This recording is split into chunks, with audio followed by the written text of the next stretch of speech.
sa aking mga kabata.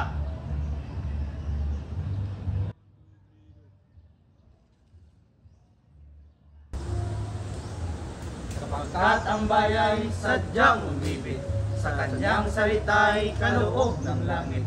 Sanlang kalayaan na saring masapit, katulad ng ibon na sa impapawid. Pagkat ang salita'y isang kahatulan, sa bayan sa nayot mga kaharian, at ang isang tao'y katulad kabagay na limang likha noong kalayaan. Ang hindi magmahal sa kanyang salita, mahigit sa hayop at malasang isda, kayang marapat pagyaman ni pusa, na tulad sa ng tunay na nagpala.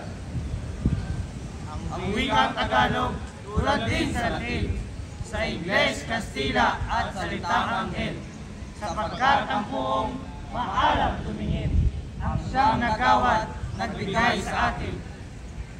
Ang salita natin, huwag din sa iba, na may alfabeto at sariling letra, na kaya'y nawalay, dinatan ng sigwa, ang lunday sa lawa nung dakong una.